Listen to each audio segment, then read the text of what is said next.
1. Confucius learns to play the instrument. During the spring and autumn period in the state of Lu, there was a music master named Shi Xiang.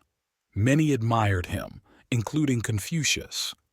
At the age of 30, Confucius decided to become Shi Xiang's student to learn how to play the instrument. Confucius was very dedicated to his music studies, starting from the very first piece. After 10 days of continuous practice, he went from being unfamiliar to proficient in playing the instrument.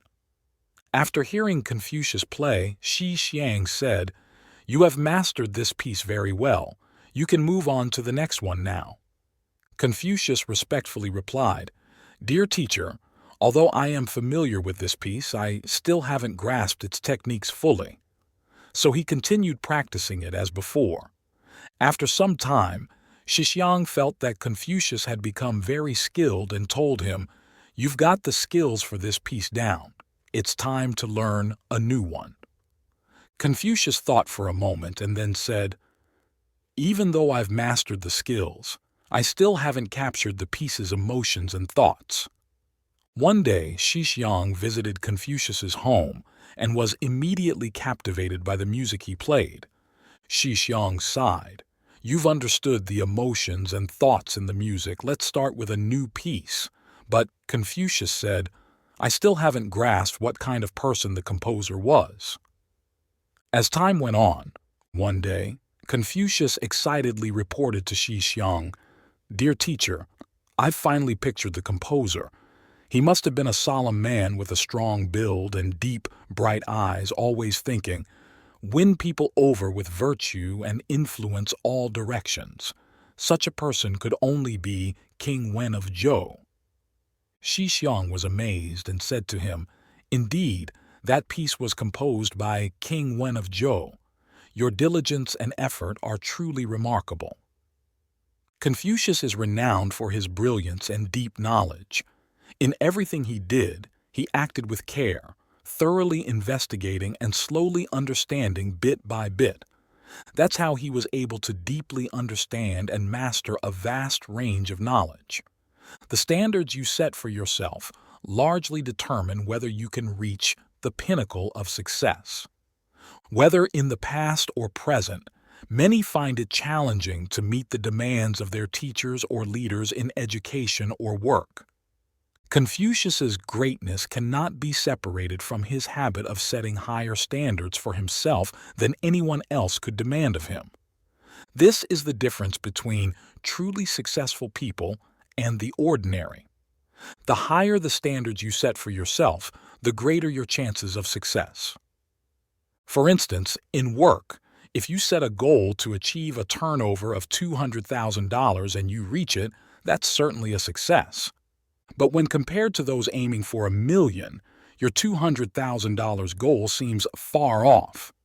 Similarly, in school, it's common to see students upset with their scores, even if they get a 9 or 9.5, not because they're showing off, but because it didn't meet their own standards, which they consider a failure. If you want to stand on the peak of success that not everyone can reach, you must be strict with yourself. Put simply, be like Confucius, demanding the most from yourself even in the smallest things. Another sage, LAOZI, once taught, "If you finish as carefully as you start, you won't fail." Often, what matters most isn't the nature of the task, but our attitude towards it. Even with the smallest tasks, if you're not serious about them, gradually you'll struggle with bigger ones. 2. Lesson on patience. One morning, Nan Uyen hurried back to Confucius. Upon seeing his teacher, he immediately knelt down and said, "Master, your advice saved me, my wife, and my sister. How could you have known what was going to happen?" Confucius helped Nan Uyen to his feet and replied, "Yesterday was hot, and I predicted a storm with rain and thunder, so I advised you not to stand under trees. You came home angry and armed, so I reminded you not to act without knowing the full story." Nan Uyen bowed respectfully. "Master, Your foresight is like magic. I admire you deeply. Confucius continued. I knew you asked for leave under a pretext, actually thinking I was foolish and not wanting to learn from me anymore. Think about it. When I say 3 times 8 is 23, you lose, but only a hat. If I say 3 times 8 is 24 and someone else loses, isn't that a life lost? Is a hat more important than a life? Nan Uyen was once again amazed and enlightened. Kneeling before his master, he said, Master values righteousness over petty disputes. I'm ashamed to have thought you were not lucid due to your age. 3. Farewell. Words. Once Tzu-lu came to bid farewell to Confucius before embarking on a long journey. Confucius asked, Do you want me to give you a chariot or some advice? Tzu-lu responded, I would prefer some advice, please. Confucius said, Without continuous effort, one cannot achieve great goals. Without diligence in one's duties, one cannot produce good results. Without treating others with sincerity and avoiding petty calculations, one cannot develop close relationships. If one does not value trustworthiness oneself, one cannot expect it from others. Without sincerity and humility towards others, one cannot conform to proper conduct. If you can apply these 5 principles in your behavior and work, you will be able to sustain it for a long time. Tzu-lu thanked his teacher for the guidance and then set off on his journey.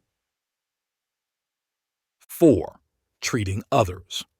One time, Confucius discussed with his students about how to treat others. Tzu-lu said, If others treat me well, I will treat them well. If they don't treat me well, then I won't treat them well either. Confucius replied, This is how uncivilized tribes without morals and manners behave. Zigong said, If others treat me well, I will treat them well. If they don't treat me well, I will lead them towards goodness. Confucius responded, This is how friends interact with each other. Yan Hui said, If others treat me well, I will treat them well. If they don't treat me well, I will still treat them well and guide them towards goodness. Confucius assessed, This is how family members should act. Broadly speaking, genuinely treating all people with kindness is truly acting with goodness. 5. Survival and teaching. Confucius moved to the state of Tai and lived there for 3 years. During that time, the state of Wu attacked the state of Chen. The state of Song came to Chen's aid, sending troops to camp at the fortress of Chengfu. Confucius found himself trapped between Chen and Tai for 10 days, starving to the point where he couldn't even find wild vegetables to eat. One of his students, Tzu-lu, secretly brought back a cooked pig, and Confucius didn't ask where it came from. He just started eating it. Tzu-lu also stole some clothes in exchange for wine, and Confucius didn't inquire about that either, and just drank it. However, when the Duke of Lu came to receive him, Confucius showed the demeanor of a true gentleman, refusing to sit on a mat that wasn't straight and not eating meat that wasn't properly cut. Seeing this, Tzu-lu asked, Why do you act differently now compared to those tough days between Chen and Tai? Confucius replied, Back then, I did what I had to do to survive. Now, I'm doing this to teach. 6. The argument at the fabric store. One day, as Nan Uyen was walking past a fabric store and noticed a crowd, he decided to see what was happening. Inside, 2 people were arguing fiercely. The customer shouted, 3 times 8 is 23. Why are you charging me 24? The seller shot back, Count on your fingers. It clearly makes 24. You need to pay me in full, not a penny less. Unable to bear it any longer, Nan Uyen stepped closer to the customer, leaned in, and said, Sir, 3 times 8 indeed equals 24. How can it be 23? You've made a mistake. Let's not argue about this anymore. This only made the customer angrier, who pointed at Nan Uyen and said, "How old are you? Who asked for your opinion? If anyone is to decide this, it has to be Confucius himself."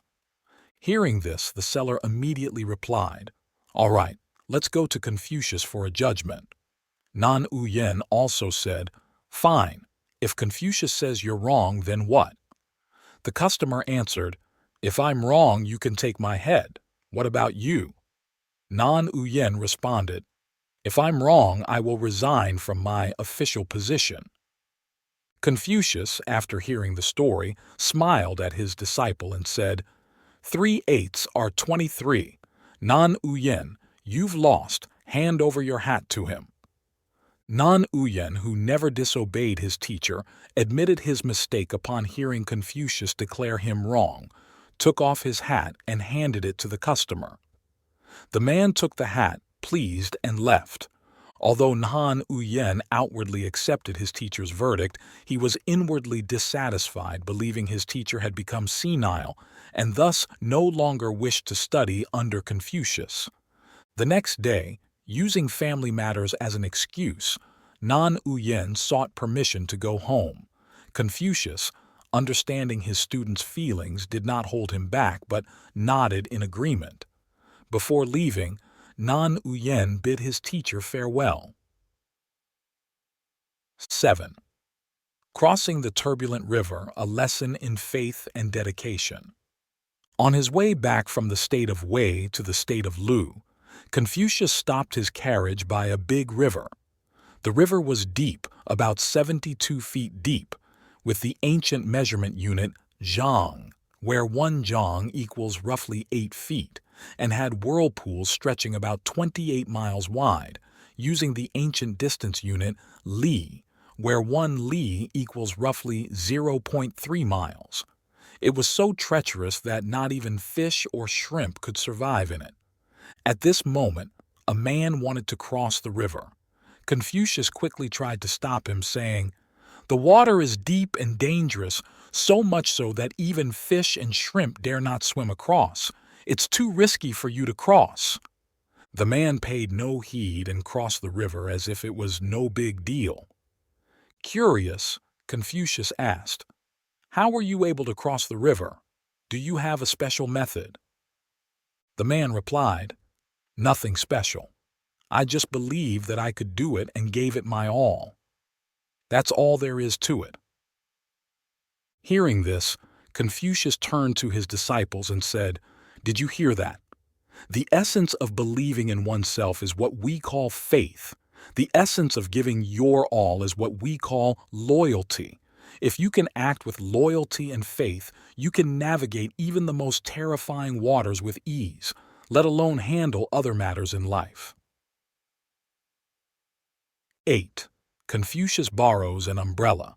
One day, Confucius was out and about when it looked like it was going to rain. He hadn't brought an umbrella with him. Someone suggested, "Zixia has an umbrella. You could borrow it from him." Upon hearing this, Confucius immediately said, "No, that won't do. Zixia is known to be stingy. If I ask to borrow it and he refuses, others might think Zixia doesn't respect his teacher, and if he does lend it to me, he's bound to be reluctant about it." 9. Confucius in times of hardship, a lesson in unwavering integrity. Once, Confucius and his students went to the state of Chen and ran out of food. Some of his students fell ill. One of them, Tzu Lu, who was also a famous scholar, lamented, "Oh no, even noble men can face such hard times." Confucius replied, "Noble men maintain their integrity even in tough times, while lesser men will follow their desires." Moral standards should not change with circumstances. Hard times often test our morals to see if we can stay true to them in any situation. Many people compromise in tough situations and gradually stray from their principles. Confucius taught us the moral way to live, shaping Chinese ethics for over 2,000 years. But modern people often mock Confucius's teachings, leading to a rapid decline in society's moral standards. 10. A saying that saved 3 lives. Confucius advised his disciple to finish his tasks before returning home and also left him with a piece of advice. Do not seek shelter or hide under a 1,000-year-old tree, and do not act against someone if the truth of the matter is not clear. On his way back, suddenly, the wind picked up, dark clouds gathered, and it started pouring rain, with thunder and lightning crossing the sky. Nan Uyen quickly ran to take shelter under a large tree by the road, intending to wait out the rain there. Suddenly, he remembered his teacher's words, "Do not seek shelter under a 1,000-year-old tree," thinking that he should listen to his teacher one more time, out of respect for the teacher-student relationship. Thinking this, Nan Uyen hurried away from the tree. To his astonishment, just after he had moved a short distance away, a loud thunderclap struck the ancient tree, splitting it into several pieces. Nan Hui was astonished. The first part of his teacher's advice had come true. Did this mean he might harm someone soon? With this concern, Nan Uyen returned home. It was very late, so he didn't want to disturb his family. Therefore, he used his sword to gently push the door open. As he reached over the bed in the dark, he was startled to feel someone lying at the head of the bed and another at the foot. Nan Uyen became furious, ready to draw his sword in anger, but at that moment he remembered Confucius's words, "Do not act if the truth is not clear," and he paused. After lighting a candle for a closer look, he realized that the people on the bed were his wife and sister. 11. Confucius talks about the philosophy of catching cicadas. One day, Confucius and his students were traveling through the state of So. Walking past a forest, they encountered an old man with a hunched back, skillfully using a bamboo stick to catch cicadas. It was as if he was simply picking something up from the ground. He didn't miss a single cicada. Confucius approached and greeted the old man respectfully. He asked, "Sir, your technique in catching cicadas is very skilled. Do you have any philosophy behind it?" The old man looked up and replied, "I do have a philosophy. The best time to catch cicadas is in May or June. When it's not the right time, don't rush and be patient. When the time comes, make the most of it and catch as many as possible, otherwise you'll have to wait until next year." When I started catching cicadas, I was just like everyone else. I missed often. Then I decided to train myself. I placed a small bead on top of the bamboo stick and stood still, holding the stick to keep the bead from falling off. It took me a few months to do this, and eventually I was able to keep the bead on the stick. After that, I almost always caught the cicadas. Then I decided to place 3 beads on the stick and trained myself to keep them in place. When I could keep 3 beads on the stick, I missed even less. Then I decided to place 5 beads on the stick and again train myself to keep the beads from falling. After I could do that, catching cicadas became as easy as picking something up from the ground. I didn't miss any. Confucius praised, "That's amazing." The old man continued, "When catching cicadas, I keep my body still as a log. I hold my arms steady no matter how vast the earth and everything around is. I see nothing but the wings of the cicada I'm catching. I don't look back, I don't lean, and I don't let any distractions bother me. I'm completely focused on the cicada. Nothing can change my attention from it. How can I miss a cicada in such a state?" Confucius was deeply impressed. He turned to his students and said, "With a single-minded focus and intense concentration, one can reach a miraculous level. This hunched-back old man has certainly reached that level." Confucius added, "Everyone wants to live comfortably, but do you also understand this philosophy? First, you must let go of the pursuit of fame and power. Then you can reach that state." Hey everyone, your comments truly matter, offering insights and motivation to others and uplifting our creative team at Lighthouse of Wisdom channel. Sharing your thoughts and experiences enriches our community. So, Let's get the conversation started below and help illuminate our path with your wisdom. 12. Confucius taught that at 30 you should be self-sufficient, at 50 humble, and only at 70 can you truly be at ease with yourself. At 30, a person is considered mature enough to build their own life and take care of themselves. This is also the time to establish one's place in society. People entering their 30s should remember Confucius's advice. At 30, one stands firm, which means establishing oneself, one's family, and one's career. Firstly, establishing oneself involves developing character and self-discipline. This includes 3 aspects: cultivating one's thoughts, nurturing morality, and enhancing personal abilities and resilience. Developing oneself and being resilient are fundamental to overcoming life's challenges, earning respect and admiration from others. Secondly, establishing a career means setting up one's livelihood or professional path. By this age, individuals should have a stable job to support themselves and their families. To have a solid career, one needs capability, a specialty, or a particular skill. Establishing a career is a way to achieve financial independence and contribute to personal and societal values. Thirdly, establishing a family is about forming one's own household. In today's society, young people often delay starting families to focus on their careers. Biologically, this age is suitable for having children, and people in their 30s are usually more aware of their responsibilities towards marriage and family. At 50, people should learn to be more humble. By this age, most have understood life's fundamental truths and laws of nature and society. They've experienced life's ups and downs and tend to live more humbly without anger or resentment. As health declines compared to their 30s and 40s, 50-year-olds realize the priceless value of health and often focus more on well-being and exercise. They also learn to control their emotions better, reducing desires for wealth and fame, and valuing relationships and companions who've supported them throughout their lives. By 70, if one has maintained their core values and societal status, everything tends to fall into place. After facing life's hardships, they understand the principle of living in harmony with nature. This isn't about giving up, but adapting to various situations. Since health isn't as robust as in their 30s, 70-year-olds often engage in activities that interest them. Throughout life's different phases, each person's journey is unique.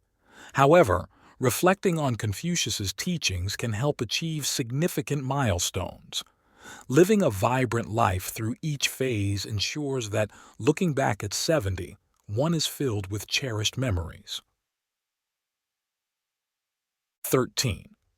Confucius teaches 5 essential traits for achieving great things. 1. Avoid short-term greed to not miss out on big opportunities. At the end of the Qing dynasty, a merchant faced ruin due to a business mistake and urgently needed a significant amount of capital to rebuild his empire. He approached HORSESHOE, the owner of a wealthy bank, asking him to buy all his assets at a price lower than market value. HORSESHOE investigated the merchant's situation and ended up buying all his assets for even more than the market price. The merchant was puzzled why Huo didn't take advantage of his desperate situation for profit. Huo smiled and said, "Don't worry, I'm just keeping these assets temporarily for you. You can reclaim them whenever you overcome this challenge." Thanks to Huo's timely support, the merchant overcame his difficulties and later became Huo's business partner. This shows Huo's wisdom in looking beyond immediate gains for long-term partnerships. Failures often focus on immediate benefits without considering the long-term consequences. In contrast, successful people stay clear of temptations and strategically plan their moves to achieve great things. 2. A true gentleman values patience. Overlooking minor issues is crucial for accomplishing significant tasks. On the path to success, if one cannot tolerate minor inconveniences, they'll never reach their goal. In 100 BC, Emperor Wu of Han wanted to ease tensions with the Xiongnu and sent Tu Vu with over 100 delegates to the Xiongnu. There, Tu Vu was tempted by the Xiongnu king with wealth and luxuries to betray Han, but he firmly refused. Unable to bribe Tu Vu with material wealth, the king imprisoned him, withholding food and water, but Tu Vu remained unbroken. He was then exiled to a distant northern region to herd sheep, only allowed to return once all sheep had given birth. After over 15 years of exile, enduring hardships and patient waiting, Tu Vu finally returned home. Mastering patience means mastering life itself.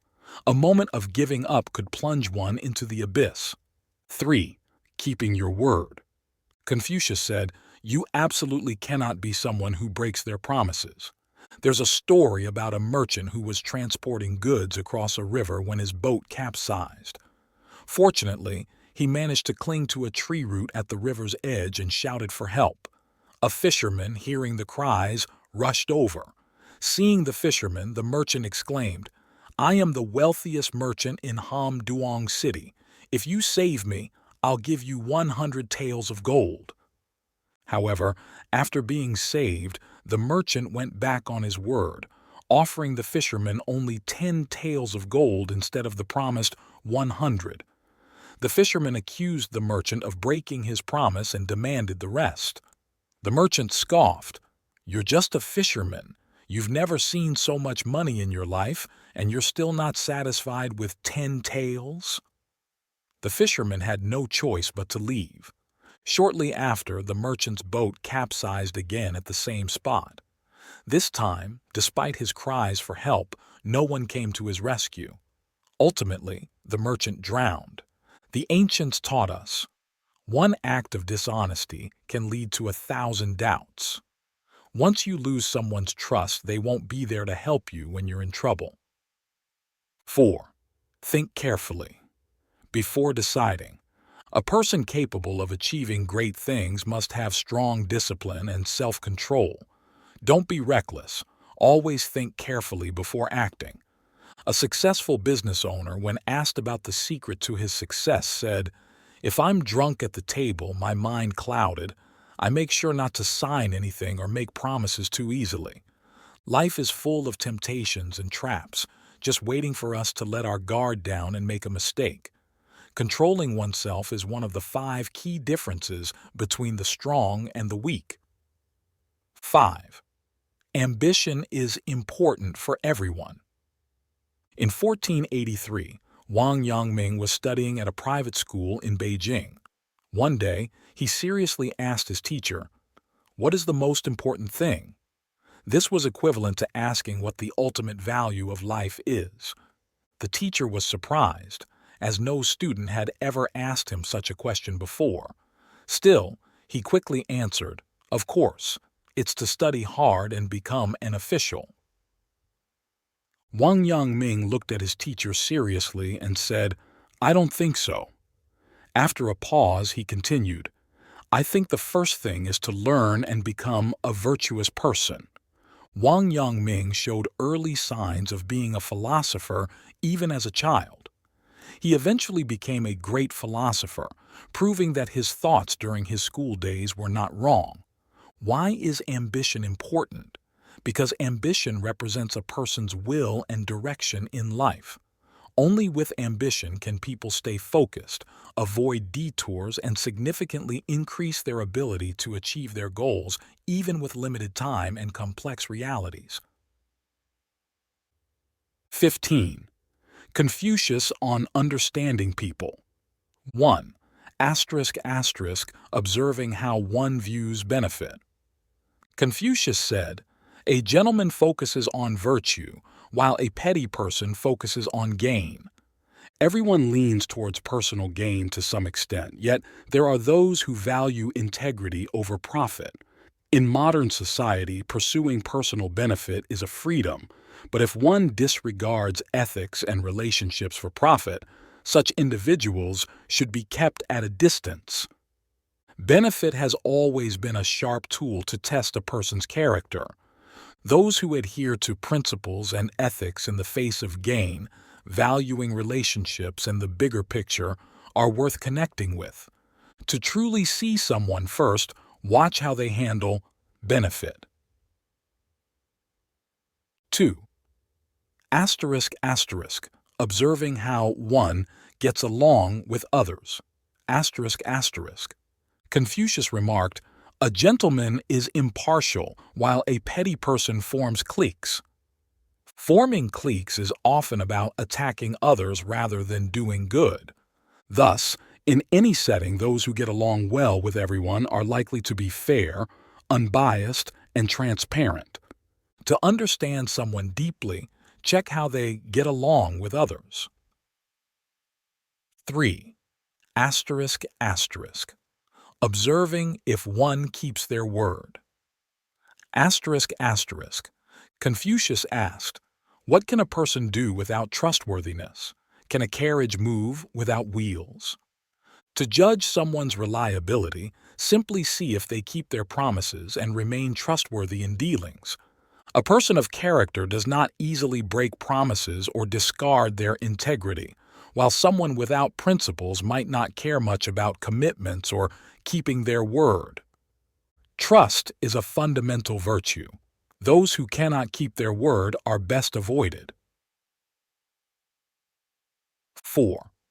****. Observing one's attitude towards family ****. When asked about filial piety, Confucius pointed to maintaining a pleasant demeanor with parents as the greatest challenge. Indeed, it's common to save the best behavior for outsiders and bring frustrations home. A moral individual, however, maintains a proper and gentle demeanor even towards family members. Thus, to enhance virtue, it's not just about being patient with colleagues or friends, but crucially with loved ones as well. To really know someone, observe how they treat their family. 5. ****. Observing one's reaction to mistakes. ****. Confucius stated, "By observing a person's mistakes, you can understand their true nature." People tend to group with those similar to them, so analyzing someone's errors can reveal their true character. While it's hard to see someone's true self under normal circumstances, their response to mistakes can be quite telling. Mistakes serve as mirrors reflecting a person's true nature. By understanding these 5 approaches, you can better judge who to form long-lasting connections with in this vibrant and colorful world. 16. Education is more important than looks.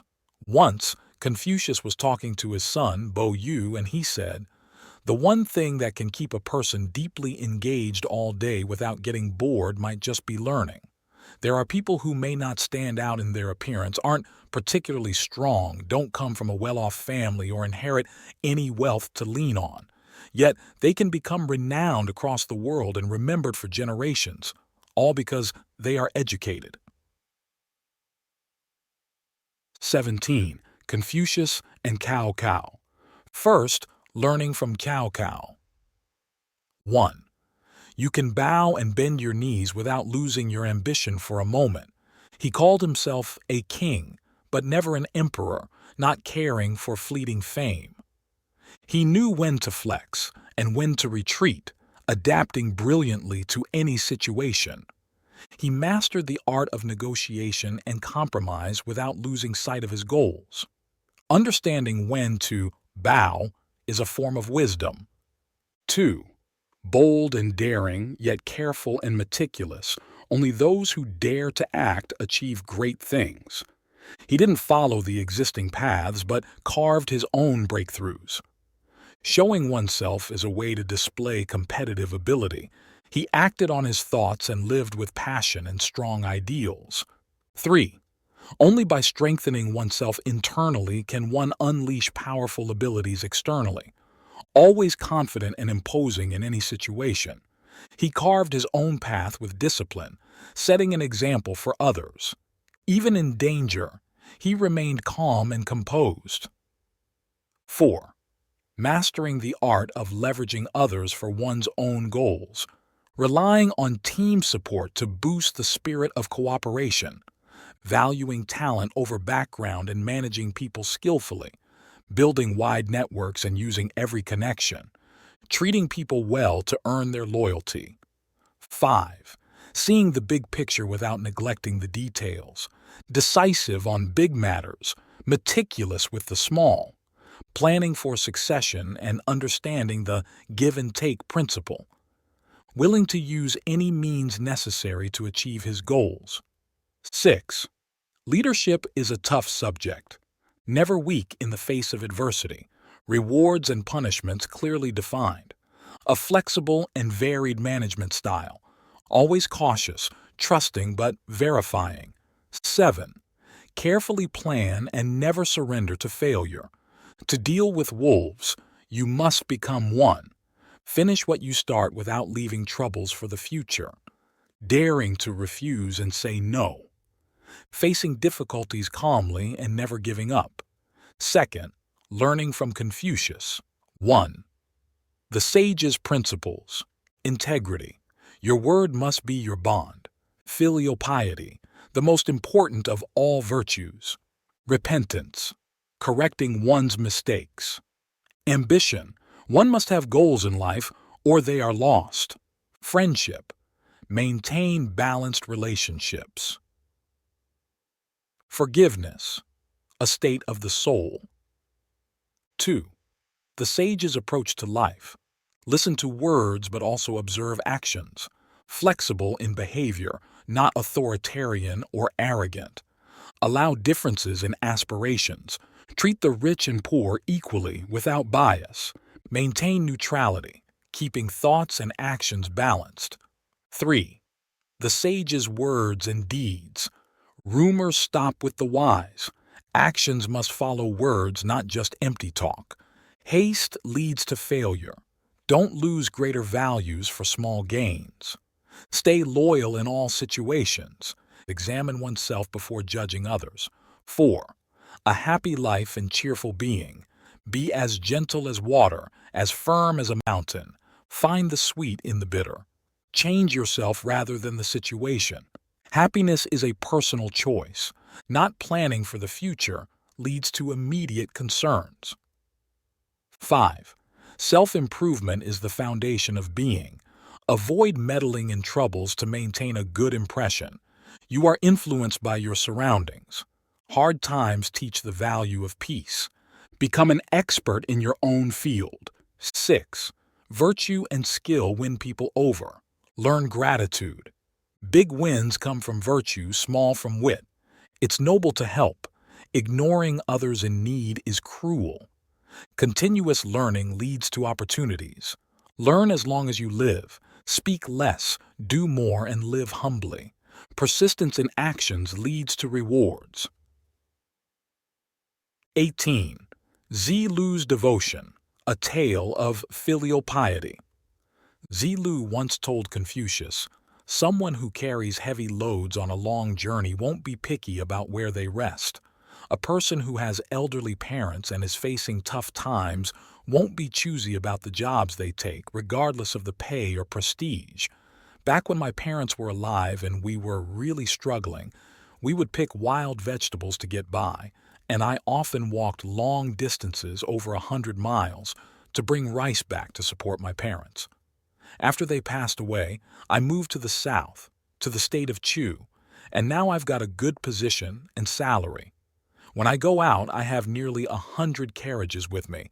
I've got over 10,000 bushels of rice stored at home. My seats are cushioned with double layers of mats, and my meals include fish and meat.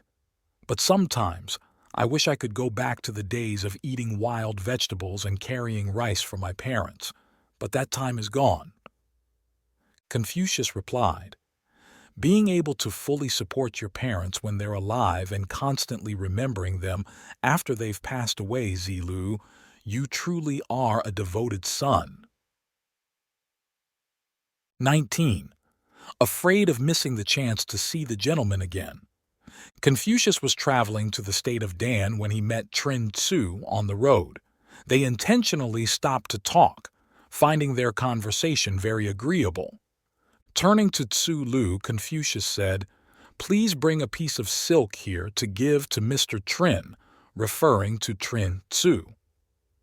Tsu Lu was not convinced, saying, "I heard that when gentlemen make friends, if there's no one to introduce them, or when women get married, if there's no matchmaker, they shouldn't give gifts."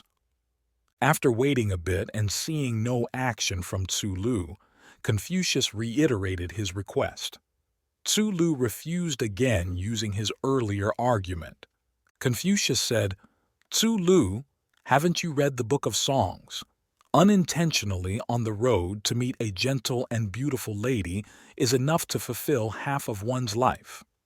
Mr. Trin is known throughout the land as a gentleman.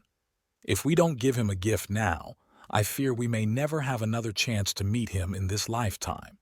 Don't talk anymore, just bring the silk here quickly."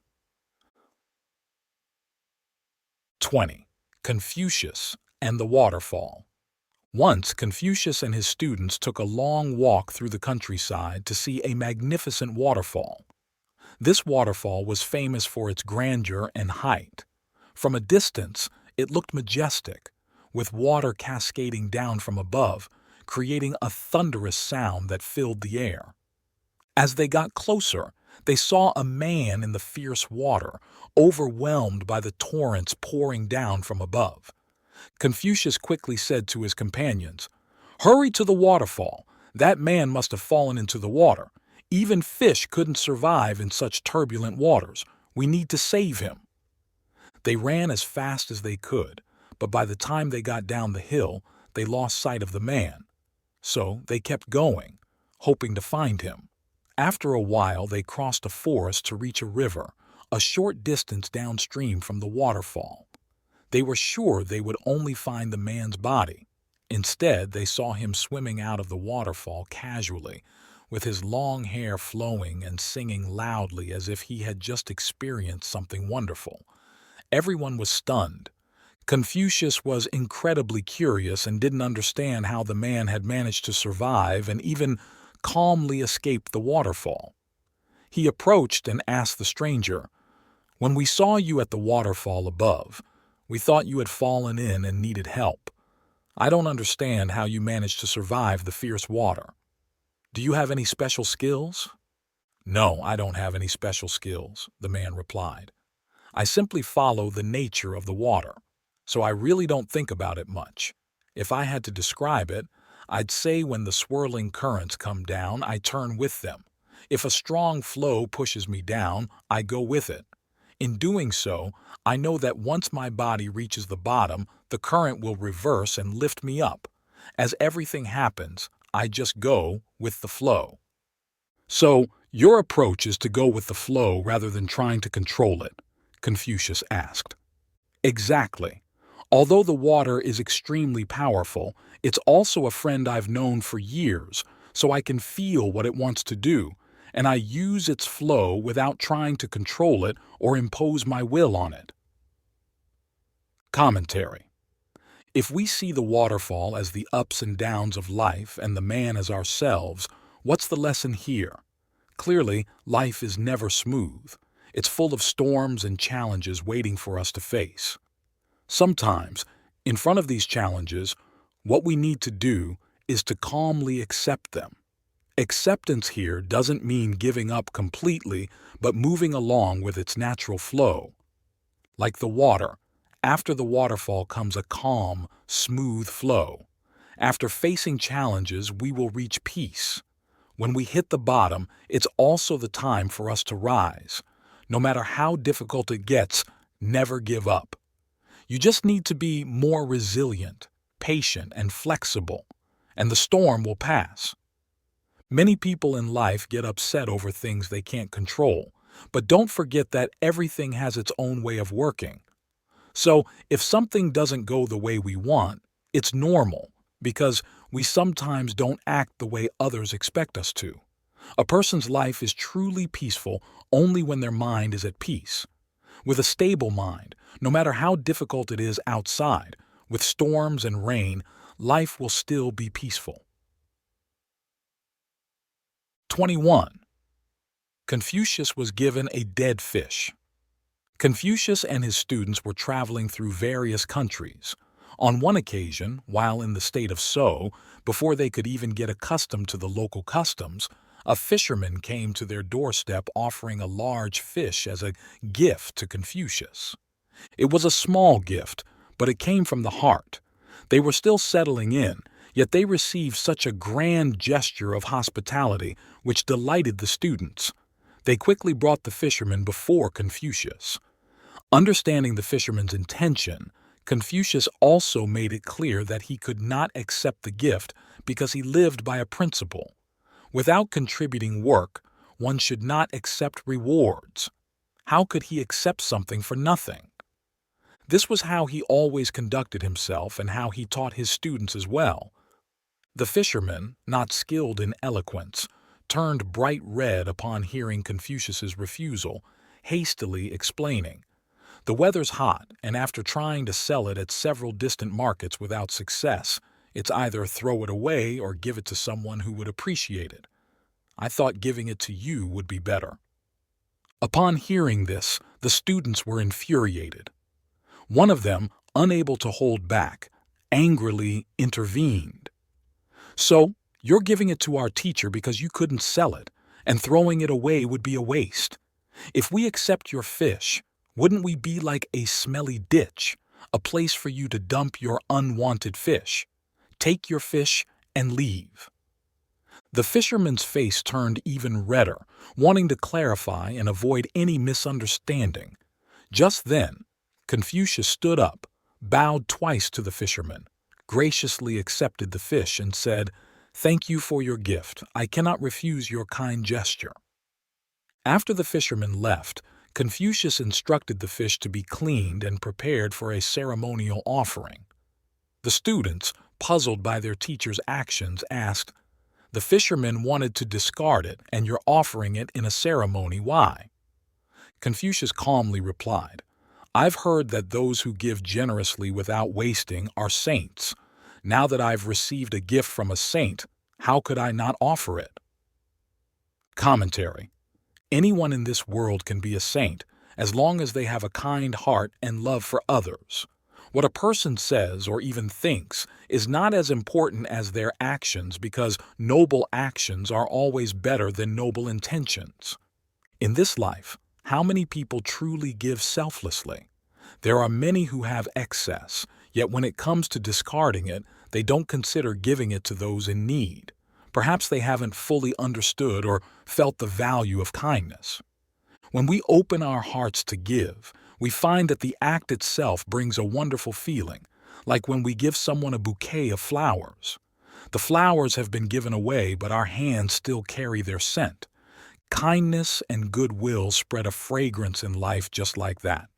It not only provides necessary help to those in need, making their lives a bit better and giving them hope, but also brings us joy and happiness in every moment of our lives. Life would be so beautiful if everyone could share their goodness. Since ancient times, it has been taught that you reap what you sow.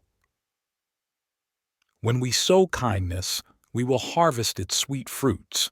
When everyone enjoys the fruits of their kind acts, isn't that a wonderful thing? Don't think that doing good must involve grand gestures.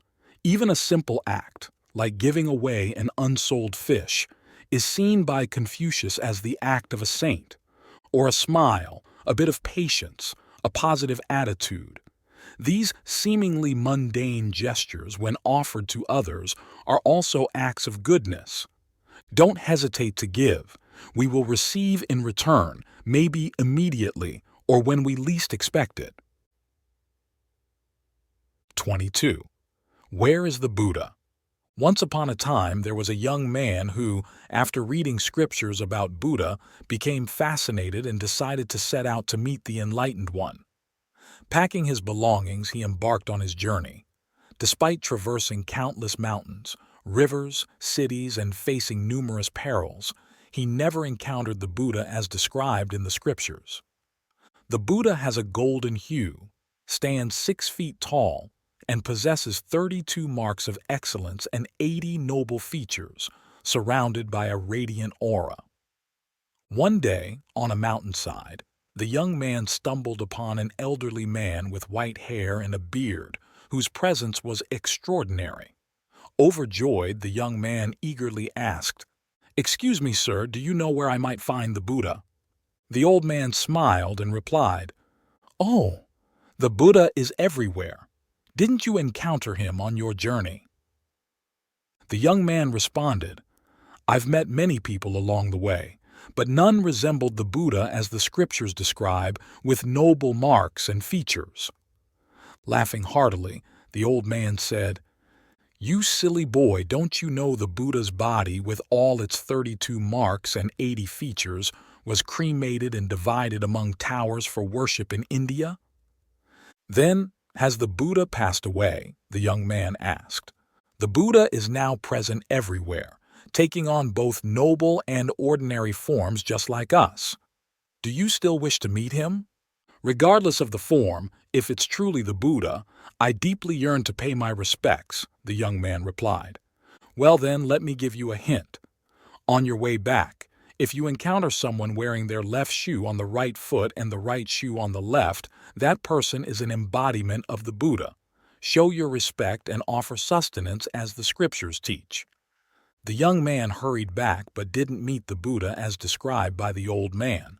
Disheartened, he returned home. It was late, and his mother was still up waiting for him. Hearing her son's call, she joyfully fumbled for her shoes and hurried to the door. Seeing his mother, frail and tear-stained with her shoes on the wrong feet, the young man embraced her, moved to tears. "Oh, my dear Buddha." 23. A gentleman should always be cautious. When Zigong was about to take up an official position in Xinjiang, he visited Confucius to seek his advice. Confucius told him, "Be diligent, be careful, and guide agricultural production according to the natural weather patterns. Do not engage in grabbing or looting." Zigong responded, "I've been studying under you since I was young. Have I ever been involved in looting?" Confucius explained further, "You need to understand deeper. Replacing a highly talented person with someone less talented is considered grabbing. Replacing a capable person with an incapable one is punishing. Lax enforcement combined with harsh punishments is brutality. And taking all the good for oneself is akin to stealing.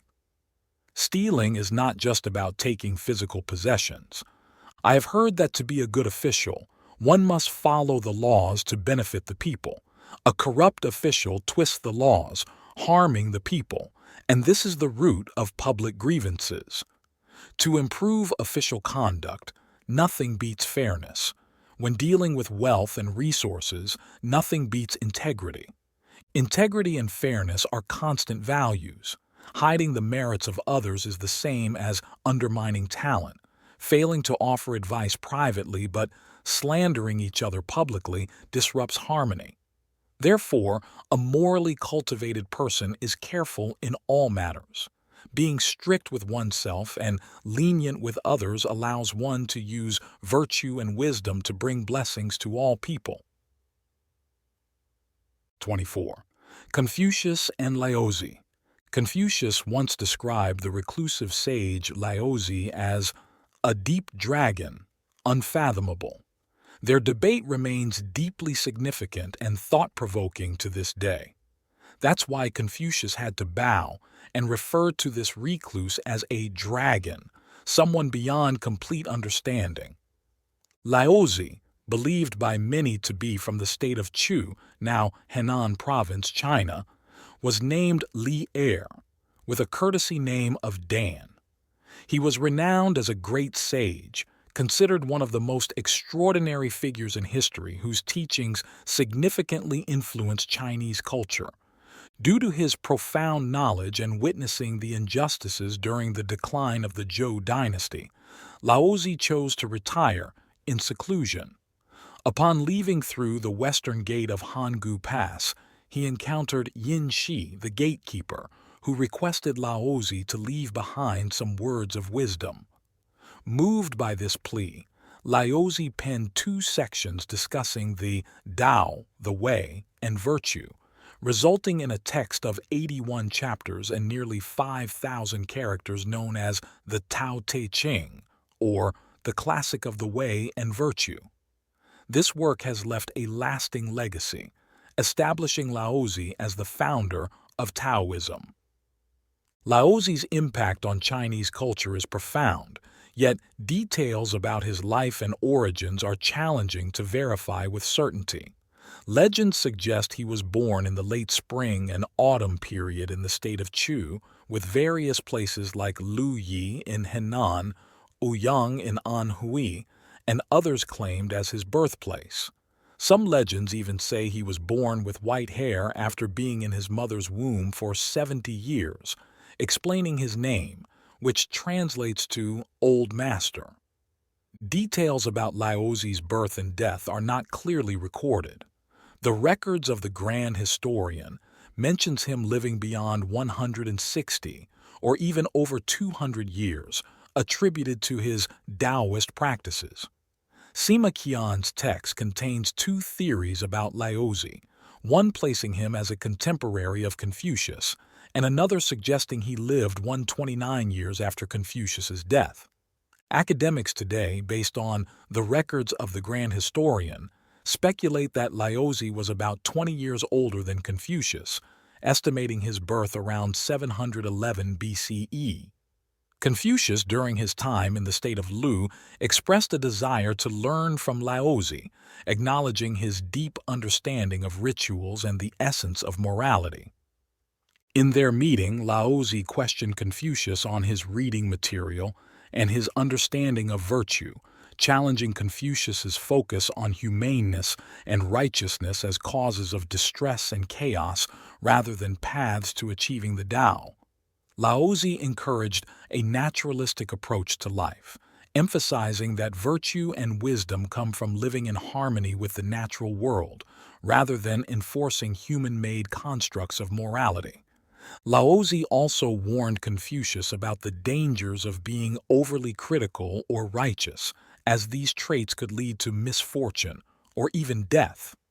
He advised a humble and lowly position in life as the way to true wisdom and peace.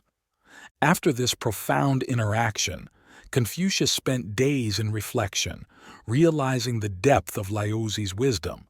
He likened LAOZI to a dragon, a being of such complexity and depth that it could not be fully grasped or understood. Confucius acknowledged LAOZI as his true teacher, a sage beyond measure. 25. Confucius once asked his students how to deal with petty people.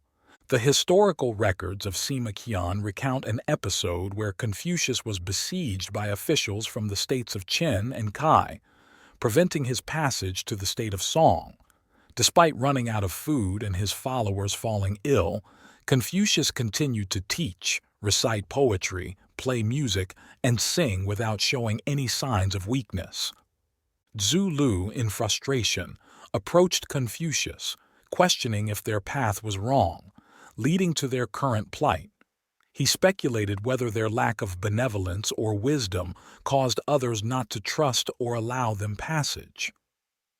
Confucius clarified that if mere benevolence or wisdom was enough to gain trust or solve all problems, then historical figures who faced betrayal or failure despite their virtues wouldn't have existed. Tzu Kong then came forward with similar concerns, to which Confucius explained that even though one might be skilled in their craft or morally upright, it does not guarantee acceptance or success. He emphasized the importance of pursuing one's moral path without overly concerning oneself with acceptance by others. Later, Yan Hui offered a perspective that echoed Confucius's teachings, suggesting that the grandeur of one's moral path might not always be welcomed by all, but that should not deter one from following it. To Yan Hui's words, Confucius expressed his approval. LAOZI once said that the wise who understand the Tao work diligently to embody it. The average might be skeptical upon hearing it, and the foolish, finding it absurd, would laugh at it. True Tao remains unaffected by their reactions. Confucius himself noted that just as certain plants retain their fragrance despite growing in secluded, uninhabited places, a noble person maintains their virtues regardless of their circumstances. This story underscores the idea that in life and work we might inevitably encounter lesser characters, but it's essential to remain true to our values and not lose our distinctiveness by trying to blend in. The noble person remains pure and untainted, much like a lotus flower that rises clean above the muddy water. 26. Lessons from a man who lost his leg. During Confucius's travels across the states, many sought him as a teacher. In the state of Lu, there was a man named Shu Shan no toes. He had violated the law and, as a punishment, had one of his legs amputated. Upon seeing Confucius, he hobbled behind him on crutches, hoping to meet the sage and become his disciple. Upon meeting him, Confucius said, "You were careless and thus committed a crime that cost you your leg. Though you have come to me now, what good does it do if you cannot undo the past?" Shushan no Toes replied, "Due to my ignorance, I made a mistake and lost my leg. Today I came to you because I believe there is something more valuable than my leg that I wish to preserve. Heaven covers all and earth supports all. I once regarded you as heaven and earth, but I didn't expect such a response from you." Confucius was deeply ashamed and told Shushan no Toes, "I am indeed shallow. Please sit and share your wisdom. I will listen respectfully and learn from you." However, Shushan no Toes no longer paid any attention to Confucius and left. Confucius told his disciples, "Today, I made a grave mistake. Why should I judge a person based on their past actions? A person like Shushan no Toes, though punished by law, still strives to correct his mistakes and improve himself. Then, how much more should those without fault strive? Remember, even among three people walking together, one can be our teacher. We must learn from others' strengths and reflect on their weaknesses in ourselves to continually progress." Children can also be teachers. The three-character classic states, once, Confucius regarded a child, Hang Tak, as his teacher. Hang Tak was a young boy from the state of Yan. One day he approached Confucius and said, "I've heard that Master Kong is deeply learned, and I've come to seek your guidance." Confucius smiled and invited him to speak. Hang Tak bowed to Confucius and asked, "What water has no fish? What fire has no smoke? What tree has no leaves? What flower has no stem?" Confucius, amused, replied, "Every body of water has fish, every fire produces smoke, every tree has leaves, and no flower grows without a stem." Hang Tak laughed heartily and then said, "That's not correct. Wells have no fish, fireflies produce light without smoke, dead trees have no leaves, snowflakes are like flowers without stems." Confucius exclaimed, "Future generations are indeed worthy of respect. I'll take you as my teacher." This shows that no matter how much we think we know, there's always something new to learn. The ocean is vast because it rejects no rivers. A mountain is high because it refuses no stone. Therefore, only by setting aside our own opinions, listening and observing, accepting the good and the bad from everyone, can we truly improve. In our careers, early successes may make us feel we've reached a certain level and can make decisions independently, ignoring the opinions of colleagues or superiors. However, It's often only after making significant mistakes that we recognize our own shortcomings. Learning is an endless process, and our jobs will always offer new experiences. 27. The wisdom of patience. More haste, less speed is a saying that rings true, much like Confucius once advised. Avoid rushing and chasing minor gains. Rushing can ruin tasks. Desiring minor benefits won't lead to significant achievements. Blind pursuit of speed and immediate profit isn't the way. Wealth and success built gradually are enduring. Accumulation is key to success, best achieved slowly but surely. Zixia, a student of Confucius holding a local governmental position, was frustrated with the slow progress in his work. Seeking guidance from Confucius, he was advised to be patient in his governmental role, to look at the bigger picture, and proceed steadily without rushing for short-term gains, as haste could not only hinder long-term progress but also risk current achievements. Taking this wisdom to heart, Zixia returned to his duties with renewed dedication and patience, eventually making significant accomplishments. Often, those in a rush lack a long-term plan and the perseverance to achieve their goals. For lasting prosperity, understanding that more haste, less speed is crucial. Rushing decisions can lead to mistakes. During the Ming Dynasty, an official known for handling legal matters at a local level had a unique approach. He would ask complainants to return the next day if their cases weren't urgent.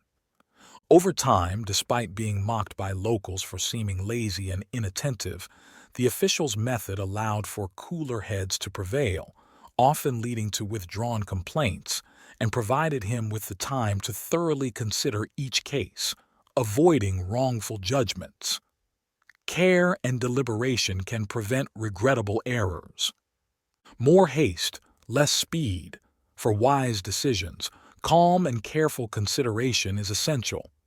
History shows us that while many rush for success, some plan strategically, valuing a steady and sure approach over speed.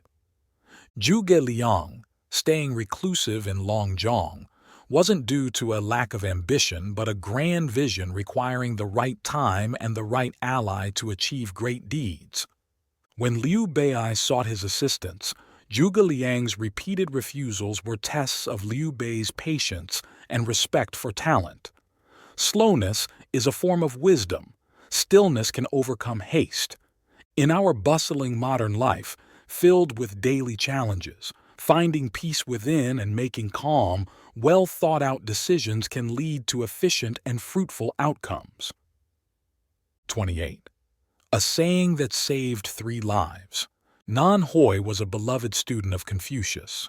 He was a diligent learner with great virtue. Once, while out on an errand, he stumbled upon a fabric shop crowded with people and learned of a dispute between the seller and a customer. The customer loudly complained, "38 for 23. Why are you charging me 24 coins?" Nan Hoi stepped forward and politely interjected, 38 for 24. Why are you making it 23? You've made a mistake. Let's not argue." The buyer, still unconvinced and pointing at Nan Hoi, retorted, "Who asked for your opinion? What are you in this? If we need to settle this, we should go to Confucius. Only he can decide who's right.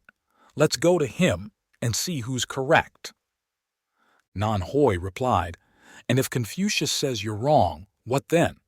If he says I'm wrong, I'll lose my head." "And what if you lose?" the buyer challenged. "If I lose, you can have the hat off my head," Nan Hoi offered. After agreeing on the bet, they went to find Confucius. Upon hearing the story, Confucius looked at his student and smiled, saying, 38 for 23. Nan Hoi, you've lost. Hand over your hat to him." Nan Hoi, ever obedient, took off his hat and gave it to the buyer, who left feeling victorious.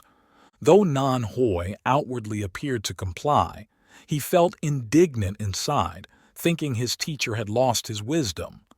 Thus, he no longer wished to study with Confucius. The next day, citing family matters, Nan Hoi asked to leave. Confucius, understanding his student's feelings, didn't stop him but agreed. Before leaving, Nan Hoi came to bid farewell. Confucius, wanting his student to finish his task before returning, also reminded him, "Do not seek shelter under an ancient tree during a storm, and do not act in haste if the truth is unclear." Nan Hoi acknowledged the advice and set off home. The advice comes true. On his way, the weather suddenly turned, with strong winds and pouring rain. Nan Hoi sought shelter under a large tree, but then remembered his teacher's words. Deciding to heed Confucius's advice one last time, he moved away from the tree, which was soon struck by lightning, splitting it apart. Shocked, Nan Hoi wondered if he was about to cause harm to someone else as well. Returning home late, not wanting to disturb his family, he used his sword to quietly open the door. Feeling around in the dark, he was startled to find someone at the head of his bed and another at the foot. Anger surged, and he almost acted in violence, but then remembered Confucius's warning about acting without knowing the full truth. Lighting a candle, he saw his wife and sister-in-law sleeping peacefully. The conclusion. Immediately, Nan Hoi returned to Confucius, prostrating himself and asking, "How did you know such events would transpire, saving me, my wife, and my sister-in-law?"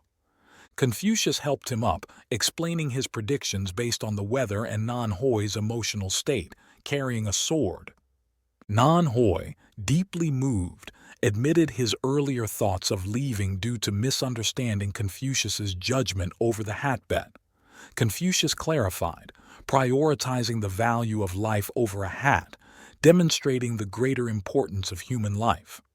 Enlightened, Nan Hoi expressed his shame and resolved to follow Confucius closely from then on, rarely leaving his side. 29. Shaped by a mother's teachings. Confucius, also known as Confucius, is revered as a foundational figure in Confucianism, a celebrated teacher and philosopher in East Asia. He was known for his profound knowledge and humility, always aware that an individual's understanding is but a grain of sand in the vast ocean of human knowledge. Confucius was incredibly intelligent and always eager to learn. He would meticulously examine everything to understand it thoroughly. His personality was gentle yet solemn, humble, and he approached all tasks with great care. He valued rituals and music highly and always believed in destiny. The remarkable life of this sage can be traced back to the unique educational philosophy of his mother, Yan Zhengzai, a common woman of the medieval era. It's said that Confucius was born when his father was nearly 60, hoping for a son to continue the family lineage. Confucius was only 3 when his father passed away due to illness, leaving his young mother in her 20s to endure hardships and dedicate herself to raising him to be talented. Throughout Confucius's education, his mother adhered to 4 special principles. 1. Choose the best learning environment. After her husband's death, with no support and facing many challenges at her husband's home, Yan Zhengzai decided to move back to her maternal home in Khufu, the capital of the Lu state. She knew this cultural and political center would provide the best opportunities for her son's education. Upon arriving in Khufu, she became even more convinced of her decision. The bustling trade center, filled with books and learned teachers, was the ideal place to nurture and educate her son to achieve greatness. 2. Foster a love for learning. Coming from an educated family, Yan Zhengzai understood the importance of a genuine desire to learn for effective education. Throughout her son's upbringing, she constantly sought to inspire a love of learning in him through various activities. Sometimes they would observe the ceremonies of the wise, other times they would read together, and sometimes they would ponder the natural world to find reasonable solutions. She often exposed her son to the rituals of the wise, providing him with virtuous role models to emulate. These ceremonies emphasized honor, the spirit of learning, and integrity, which helped Confucius maintain high moral standards throughout his life. 3. Personal involvement in education. As a woman from a learned family, Yan Zhengzai had amassed a wealth of knowledge and refinement from a young age. When they returned to Khufu, she transformed one of their rooms into a study. By the time Confucius was 5, she turned this study into a school and personally took on the role of his teacher. She also accepted a few young students, providing companionship for her son and a modest income from the tuition paid in rice and firewood. In her classroom, children were taught not only reading and singing but also about rituals, etiquette, and moral values. Thanks to her efforts, by the age of 10, Confucius had acquired a significant foundation of knowledge. 4. Finding a good teacher. According to the customs of the time, a 10-year-old boy would start schooling at a state institution. Knowing she couldn't teach him everything, Yan Zhengzai closed the home school and sent Confucius to the best school in the capital. The school Confucius attended was called Xiang, a state-run institution with the best teachers from the Lu state, known for its strict teaching methods. Here, Confucius studied poetry, classic texts, history, and what we would now refer to as the 4 arts. Confucius's mother passed away when he was 17, at about 35 years of age. She remains one of the most remarkable mothers in ancient China due to her extraordinary nurturing capabilities, though her contributions are less known due to the scarcity of recorded information. 30. On the Journey of Confucius. There's an old story that one day, Confucius and his students were passing through the state of Wei when they encountered a farmer plowing his field. Confucius sent Yan Hui to ask for directions. The farmer, pointing towards Confucius, asked, "Who is that sitting over there?" Yan Hui answered, "That's my teacher." The farmer said, "These days, it seems there are too many philosophies and too many teachers. You could have just been robbed at home, step outside, and bump into someone calling themselves a teacher. Can you tell me more about who your teacher is?" Yan Hui calmly replied, "My teacher is Confucius. The philosophy he teaches is about morality, not about thievery. It has nothing to do with stealing or anything bad." The farmer laughed and said, "Why call it a philosophy then? Isn't life itself like a great theft? Hence, morality was born. But you say it has nothing to do with it. This is what we call when the thief leaves, morality arrives. Both keep replacing each other."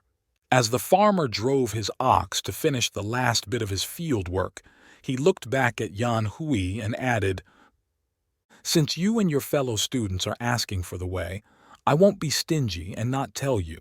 There's only one path ahead, known as the soul path, and only you and your fellow students are walking it, so why ask?" Yan Hui returned and reported to Confucius, who, after a moment of contemplation, said, "That was a true hermit we met. My parents taught me to think, but who taught me if my thoughts are close to the truth? It was that farmer." Seeing his students puzzled, Confucius continued, "Isn't it because you are too eager that you often take the wrong path? Hence, sometimes we need to stop and ask for directions. Had we not heard the farmer's words today, who knows how long we would have carried this regret?" On another day, Confucius and his disciples passed through another village and saw an old mother crying bitterly as she held her son. Seeing the son dressed as a successful scholar, likely about to be appointed to an official position, Confucius was curious and asked, "Your son has just achieved top honors and is about to be appointed as an official, right? I understand being overwhelmed with joy, but why the excessive grief?" The old woman wiped her tears and replied sadly, I have no reason to be joyful. I was uneducated, so I wanted my son to study. But nowadays, education is more about deception than truth. They fill students' heads with lies, turning them into fools who can't tell right from wrong. So, the educated today may appear dignified, but they lack moral values, understanding of human principles, and only serve the powerful, chasing after wealth and status. How is that not deceit? Knowing my son has been deceived and I can't help him is why I'm in pain. Now that he has topped the exams, it means his deception has succeeded, which is why I cry. Confucius, astonished, asked, "How do you know your son has been deceived without an education?" The old woman sighed. A mother doesn't need to read books to see her son's changes. Society's moral decay and the current state of education, which should teach the principles of being human, are failing.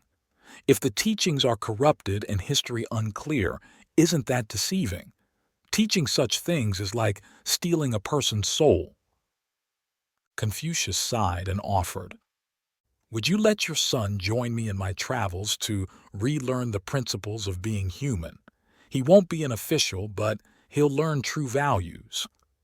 Turning to his students, Confucius remarked, "Now I fully understand the farmer's words.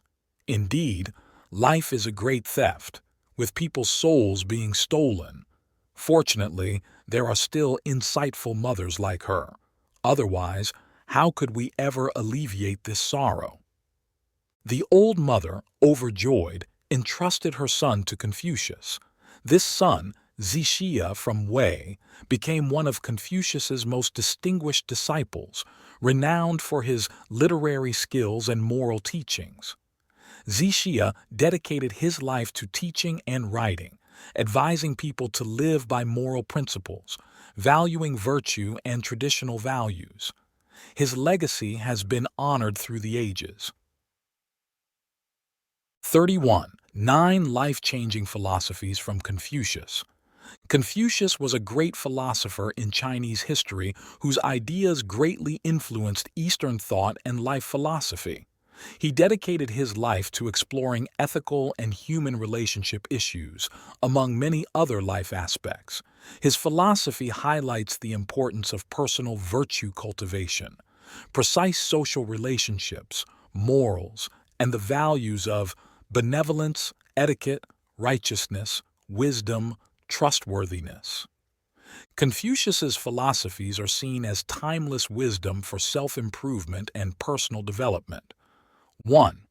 It doesn't matter how slow you go, as long as you don't stop. Moving forward, no matter the pace, means you will eventually reach your goal. The key is to keep improving yourself and stay committed to your chosen path. 2. Never make friends with someone who is not better than you. We tend to become like those we spend time with. Make sure your friends have qualities you admire and motivate you to improve. 3. Good things come at a cost. It's easy to hate and hard to love. This is how the whole scheme of things works. All good things are difficult to achieve, and bad things are very easy to get, according to Confucius.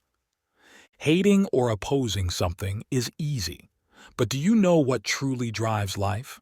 Forgiveness, love, and giving your all are key. 4. Sharpen your tools first. Life's successes or failures depend on diligence, yet a craftsman's work becomes perfect only when he sharpens his tools first. Confucius said, "Success depends on preparation beforehand, and without such preparation, failure is sure to follow. Whatever you do, preparation is critical for success." 5. Made a mistake? No big deal. Making a mistake is nothing unless you keep remembering it. Making mistakes is not a fault. In fact, it's a great way to improve and change. The important thing is not to dwell on the past. 6. Think about the consequences. When anger rises, think of the consequences. Solomon said, "He who controls his temper is better than a warrior." Always remember to stay calm and consider the consequences that follow. 7. Adjust your steps. When it's clear your goal isn't reachable, don't change the goal, change your actions. Control and monitor your progress to ensure you're on the right track. Obstacles will come, so make sure you're flexible enough to adapt and stay on course. 8. Learn from everyone. Confucius said, "If I am walking with 2 other men, each of them will serve as my teacher. I will pick out the good points of the one and imitate them, and the bad points of the other and correct them in myself." We all go through challenges and diverse experiences. Remember this whenever you're talking to someone. 9. All or nothing. Wherever you go, go with all your heart.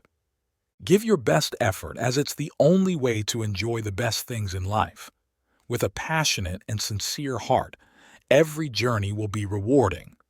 Don't let a trip be just a movement, make it a valuable journey. 32. The Old Horseshoe. When Confucius was traveling with his disciple, Zi Lu, through various states, they came across an old horseshoe on the road. Confucius asked Zi Lu to pick it up, but Zi Lu, feeling lazy and not wanting to bend over, pretended not to hear. Seeing this, Confucius didn't say anything but bent down himself and picked up the horseshoe.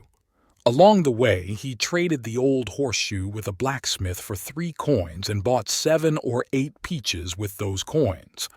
Leaving the city, they continued their journey, crossing a vast, barren land. Sitting on the back of a buffalo, Confucius guessed that his disciple must be thirsty by now. So he cleverly dropped a peach from his sleeve onto the road. Zi Lu, seeing the peach, quickly picked it up and ate it. As they walked, Confucius deliberately dropped more peaches onto the road, and Zi Lu, despite his reluctance, bent down several times to pick them up to quench his thirst.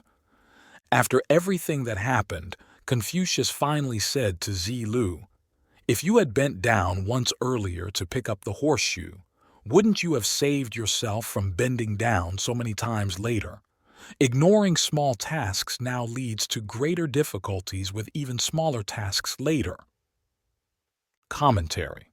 Bending down is a simple action that even a child can do. Yet, in life, many people find themselves unable to perform this simple task. It could be due to laziness, pride, or they might be too focused on looking up and enjoying the view above, forgetting about 33. Confucius taught about 5 bad actions in life. In the book The Analects of Confucius, there's an interesting story like this. One day, the king of the state of Lu asked Confucius, "I've heard that expanding a room towards the east is unlucky. Is that true?" Just like today, many people want to consult with experts about feng shui, where to place their desk, how to position their bed for good luck.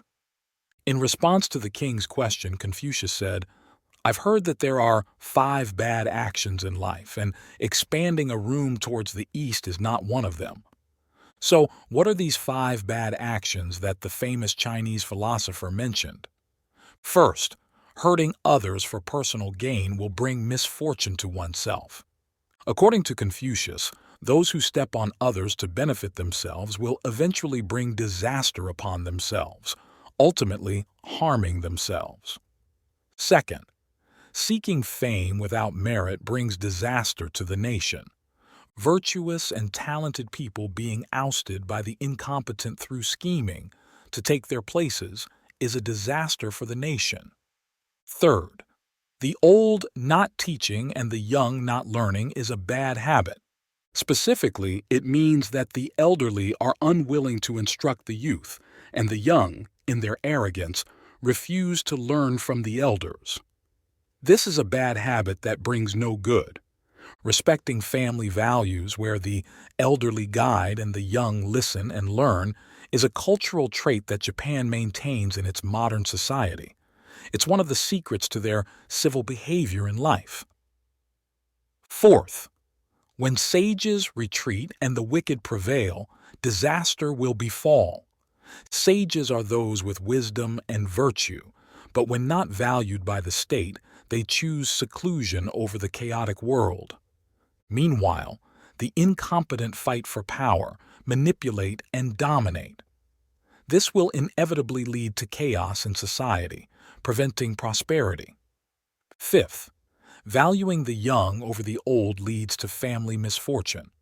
Neglecting the elderly and not caring for them, instead pouring all love and attention into the young, is a bad action that leads to family misfortune. This lesson, after thousands of years, still teaches us about awareness. Why is that so? Consider the relationship between parents and children like a tree. The fruit represents the children, the leaves are the parents, and the roots are the grandparents. If we want the tree to thrive and bear fruit, where should we water and nourish it? Surely at the roots. But nowadays, most parents tend to nourish the fruit directly, leading to rotten outcomes. This highlights the current issues in child education. There's a story worth pondering about the role of children. An elderly father, no longer able to work, was mistreated by his children, who often beat and scolded him. Yet, when attacked, he didn't remain silent and retaliated, causing constant turmoil at home. The problem was never resolved. Once, the father sought advice from an elder in the village about his suffering. "My children beat and scold me, treating me disrespectfully, making my life miserable. What should I do?" The elder said, "I'll ask you a question, and you must answer honestly for me to help." "Go ahead, I'll answer truthfully." "How did you treat your parents?" The father, feeling ashamed, admitted, "I treated my parents the same way my children are treating me now." The root cause of the issue was clear. The elder continued, "Since you were disrespectful to your parents, your children are now disrespectful to you. This is the law of cause and effect. You can't blame anyone. You should go home, let them beat you, don't retaliate, and things will resolve." The father heeded the advice, went home, and endured his children's abuse without fighting back, even showing shame on his face. This puzzled his son. One day he asked, "I used to beat and scold you, and you'd retaliate. Why not now?" The father replied, "Because I used to beat and scold my parents, now I must bear the consequences. I've realized my mistake and won't retaliate anymore." The son, realizing his error, knelt and apologized, promising to change his behavior. Consider how our children treat us. Is it not a reflection of how we treated our parents? Reflecting on the 5 unlucky actions taught by Confucius, many of us realize that our misfortunes are not due to fate or bad feng shui, but because we haven't said no to the bad actions in life. Ancient wisdom says, "A virtuous person makes the land prosperous, and prosperous land nurtures virtuous people," meaning that even a place with bad feng shui can become fortunate if inhabited by virtuous people. Conversely, even a place with good feng shui cannot prosper if inhabited by those without virtue. To find fortune in life, we must not seek feng shui masters but cultivate good virtues and abandon bad actions. Fortune will then naturally come our way. 34. The Thought Culture from Confucius. We're excited to share the article, "The Gentleman and the Effectiveness of Thought Culture" by sales and management training expert Du Xuan Tung. Readers are invited to enjoy. Apart from those who hit the jackpot, the biggest difference I've noticed in conversations with successful people, both materially and spiritually above my own level, is their extreme objectivity when approaching any issue or situation. An old saying worth reading and pondering to distinguish between the gentleman and the petty person in ancient texts goes, "The way of heaven is to subtract from the abundant to supplement the deficient. The way of man is to take from the deficient to add to the abundant." Following the way of heaven means letting things naturally take their course in the universe, like water flowing into depressions or flowers blooming where there's space. That's what a gentleman does. Following the way of man means acting on subjective thoughts driven by ego and selfishness, like wanting to boast after a victory or desiring to be better than everyone else, crushing all others. That's what a petty person does. So, the difference between a gentleman and a petty person lies in balance and restraint. This balance isn't just about moral ethics or goodness in one's heart, but also refers to the highest efficiency humans can achieve. In today's business climate, people often talk about material wealth and skills, but rarely do they consider how thought culture plays a role. About a month ago, I was gifted a book called 3,000 Characters from a collection by Confucius and Mencius. At first glance, it seems unremarkable, merely aiding children in memorization. During the heyday of Confucianism in our country, it was common in village schools, where teachers would smoke their pipes and watch over their students reciting from the book. The structure of 3,000 characters, pairing each word with its antonym, might not seem noteworthy. But why do children who study it often grow up to easily compose poetry and music as naturally as eating and drinking? Indeed, I met a family where 7 out of 8 children could spontaneously write poetry, a skill passed down from their father who taught them this reading method from a young age. Not just poetry, they could create art, music, and direct plays. What makes 3,000 characters so special? 1. The book contains 3,000 words, each explained in full detail, covering everything from simple to complex phenomena, from nature to social life. It's an effective tool for anyone wanting to understand and then express themselves. 2. The words are always paired with their opposites, requiring long-term memorization, deeply embedding the information in the reader's mind. This balanced perspective fosters independent thinking, always weighing both sides of an issue, thus avoiding subjectivity. This is why many learned individuals speak so moderately. They've transcended personal feelings to discuss matters logically, objectively. Sadly, this doesn't always resonate with today's youth, who often seek more radical, immediate sensations. 3. The rhythm of reading and rereading, like software installation, along with the ancient musical scales, naturally imprints on the human brain. When it comes to expressing themselves, words flow effortlessly, inspired by their full immersion in the moment. This type of content is most effective as it emerges naturally, engaging the listener and evoking shared emotions. 4. In traditional Asian learning influenced by Confucianism, children are seen reading aloud and turning their heads in what is described as a circular motion, a physical act with benefits beyond just memorization, including improved circulation and alertness. This holistic approach, integrating body and mind, aligns with natural principles, suggesting that even the act of learning can be in harmony with the universe. It suggests that foundational knowledge, though it may seem basic, can support the construction of grand intellectual edifices. A small book, yet its impact on shaping young minds and correcting adults' foundational understanding at a deep subconscious level is profound. 35. 10 life-changing teachings from Confucius. Confucius remains one of Asia's most famous philosophers, whose teachings have guided people to live more ethically, with a strong sense of morality and respect for the law. In Confucius' writings, we can uncover the depth of wisdom from this distinguished philosopher.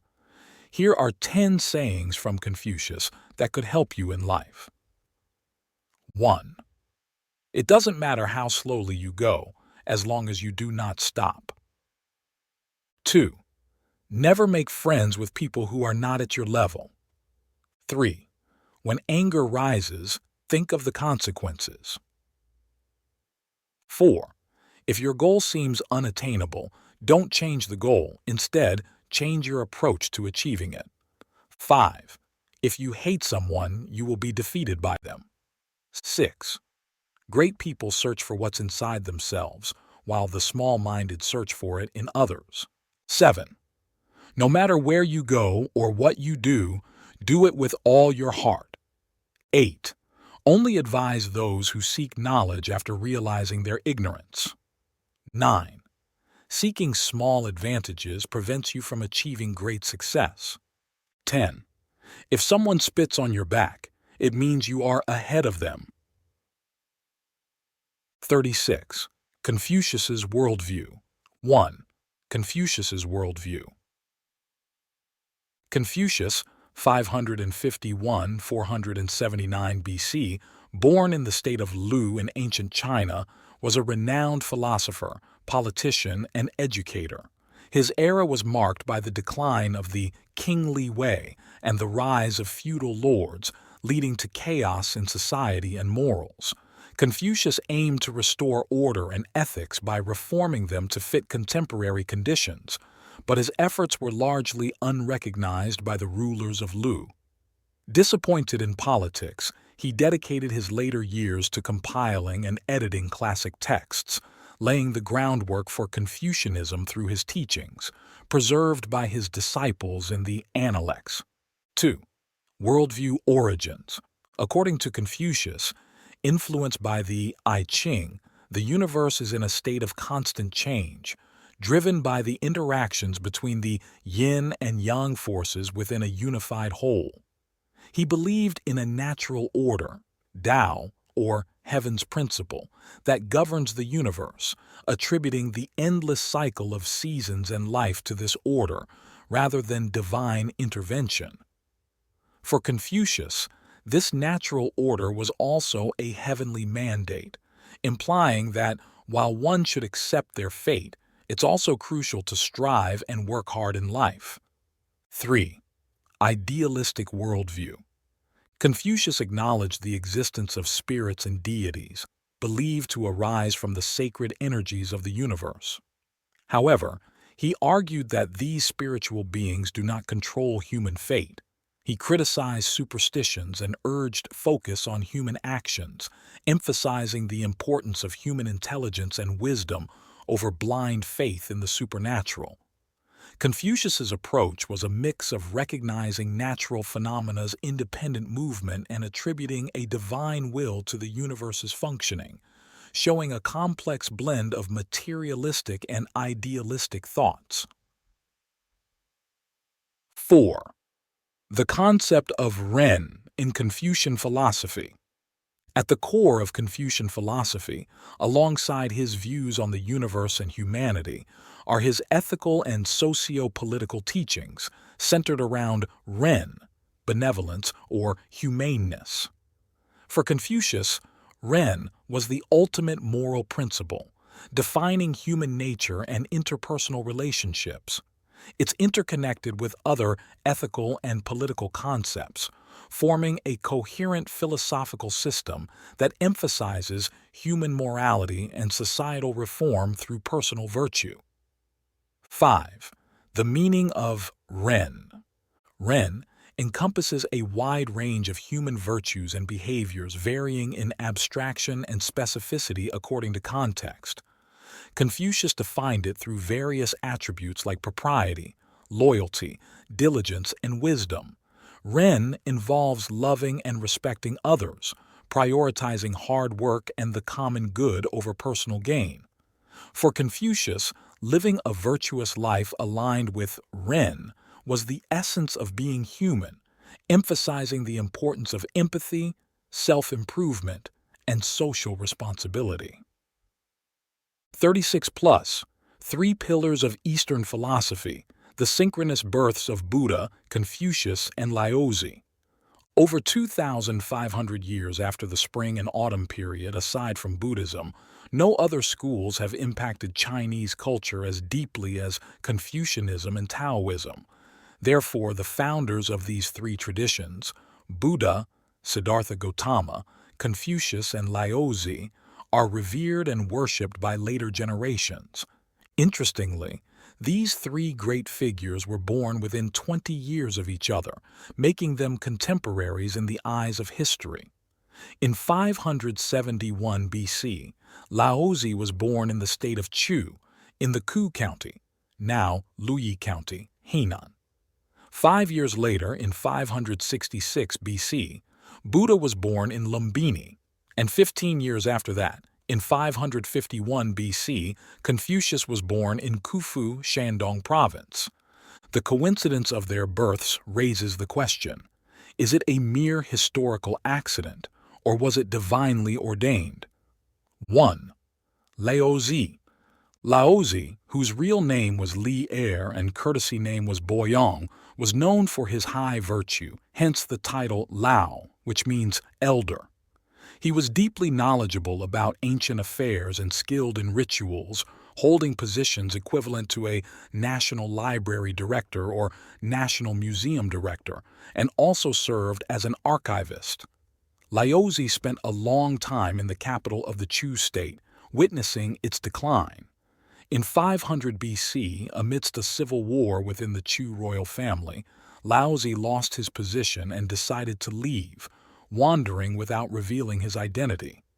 On September 1, 478 BC, at 93 years old, LAOZI headed to the state of Qin. Passing through the Hanggu Pass, the gatekeeper Yin Shi, who had foreseen the arrival of a sage, had cleaned the road for 40 miles to welcome him. Recognizing LAOZI, Yin Shi requested that LAOZI write a book for posterity before retreating into seclusion. LAOZI had not taught anything in the Central Plains, but knowing Yin Shi was destined to understand the Tao, he stayed briefly to write the immortal Tao Te Ching. After that, LAOZI left Hanggu Pass and disappeared into the west, with no one knowing his final destination. Confucius once visited LAOZI to learn about rituals. During their meeting, LAOZI questioned Confucius's study of the Zhou Yi and the essence of benevolence and righteousness, suggesting they were mere illusions that disturbed the mind. LAOZI advocated living in harmony with nature's laws to attain the Tao, implying Confucius's pursuits were outdated.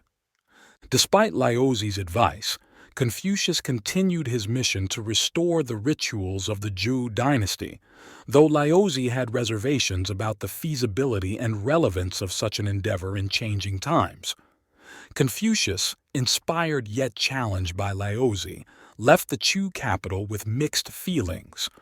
Returning home, Confucius remained silent for 3 days, pondering his profound encounter with LAOZI, whom he compared to an ungraspable dragon. This meeting highlighted the fundamental difference between a spiritual enlightener and a worldly philosopher, emphasizing the inscrutable nature of the Tao and the human-oriented teachings of Confucius. 2. Confucius. Confucius, whose real name was Kongqiu and courtesy name was Zhongni, was born in the state of Lu in 551 BC. Growing up, Confucius held a minor government role overseeing the granaries, managing the distribution of salaries fairly and accurately. He also managed agriculture and livestock farms successfully, which led to his promotion to a position overseeing public works. Confucius was very tall, with a height of about 9 feet 6 inches according to the ancient Chinese measurement, and everyone called him the Tall One, considering him an extraordinary person. After returning to Lu from his studies in the state of Chu, where he learned about rituals, Confucius's circle of students began to grow. He can be considered the first private teacher in Chinese educational history, as before him, education was entirely state-run. Confucius founded a private school that welcomed a wide range of students, greatly contributing to the spread of education and cultural knowledge among the common people. At the age of 35, Confucius went to the state of Qi, where Duke Jing of Qi sought his advice on governance. Confucius said, "A king must act like a king, ministers like ministers, fathers like fathers and sons like sons. Duke Jing agreed, saying, "Exactly. If the king does not act like a king, ministers like ministers, fathers like fathers, and sons like sons, then even with plenty of food, how could I eat it?" On another occasion, Duke Jing asked Confucius about the principles of governing a country, and Confucius emphasized the importance of frugality and preventing waste at its source. Duke Jing was so pleased that he decided to grant Confucius the land of Nikkei. However, Yan Ying warned, "These Confucian scholars who talk about morality cannot be constrained by laws. They are proud and self-righteous, valuing funeral rituals and burying their dead with elaborate ceremonies, even at the cost of bankrupting their families. They wander around, seeking official positions. Thus, they cannot be used to govern the state." Currently, Confucius focuses on the superficial aspects of dress and the complex rituals of court, which are impossible for generations to learn fully, let alone implement. If you intend to change the customs of Qi with these practices, it might not be the best way to lead the people. Yan Ying's advice was effective. Afterward, Duke Jing treated Confucius with respect, but no longer asked him about rituals. Some high officials in Qi even sought to harm Confucius. Duke Jing told Confucius, "I am old now and cannot appoint you to an official position." So, Confucius left Qi and returned to Lu. In Lu, despite having many political achievements and attempting some significant reforms, Confucius's political career was not smooth. At one point, during a major sacrifice to heaven, the official Tom Hoan intentionally did not share any sacrificial meat with him, which was the harshest punishment within the Zhou dynasty's ritual system. Realizing his political career had no future, Confucius left his homeland to teach and spread his political ideas.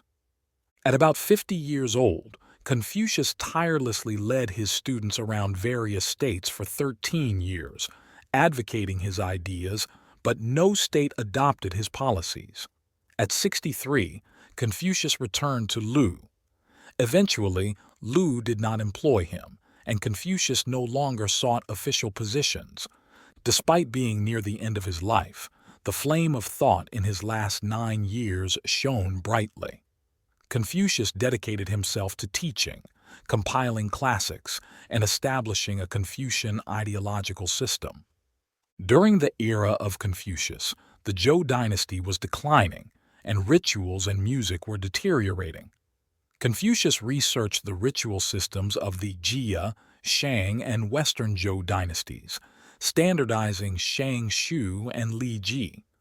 After returning to Lu from the state of Wei, he began to correct the Book of Songs, restoring the original melodies of Ya and Song. The Book of Songs originally contained 3,000 pieces passed down from ancient times. Confucius eliminated duplicates and selected those suitable for teaching morality and etiquette. In his later years, Confucius was keen on studying the I Ching. He explained the hexagrams, lines, and the text, diligently reading the I Ching until the leather thong binding the book wore out multiple times. He wished for a few more years to fully understand and clarify the I Ching. Confucius worried most about leaving a good reputation after death. He said, "How can I contribute to society and leave a legacy if my principles are not implemented?" Based on Lu's historical records, he compiled the Spring and Autumn Annals, covering 12 Lu rulers from 722 BCC to 481 BCE, centering on Lu and honoring the Zhou. Royal family, referencing the Shang dynasty, and expanding on the traditions from the Xia, Shang, and Zhou periods with concise and profound language. Finally, Confucius completed the 6 arts, poetry, documents, rites, music, changes, and Spring and Autumn Annals. He used these for teaching with an estimated 3,000 students, including 72 wise men. This does not include many unofficial disciples from various places. As Confucius fell ill, his student Zilu visited him. Confucius sighed, saying, "Mount Tai is about to collapse, the support beams are about to break, and the wise man is about to die." He told Zilu, "The world has long lost its moral compass, and no one accepts my principles." 7 days later, Confucius died at the age of 73, on the day of Ji Chou, in the 4th month of 479 BC. The Analects of Confucius were compiled by his disciples based on his words and actions, providing the most direct information about him today. Confucius taught the principle of the doctrine of the mean, setting the standard for humanity according to benevolence, righteousness, etiquette, wisdom, faith. His impact on Chinese culture and Southeast Asia is immense. Sima Qian said, "In the Book of Songs it is said, 'A high mountain is admired, the great way is followed.' Throughout history, there have been many kings and talented people who enjoyed glory in life, but nothing remained after their death. Confucius, a commoner, is revered as a teacher by all who study. From the Son of Heaven and nobles to the common people of the country, anyone discussing the 6 arts regards Confucius's doctrine as the highest standard. It can be said that Confucius is a supreme sage." Sima Qian's evaluation is very accurate. 3. Buddha Siddhartha Gautama. While the great teachings of China were being spread throughout the land of Shenzhou, at the same time in India, a nation with an ancient civilization in the East, the teachings of Buddha, Siddhartha Gautama, were widely disseminated. Siddhartha Gautama was born in Kapilavastu, an ancient Indian region.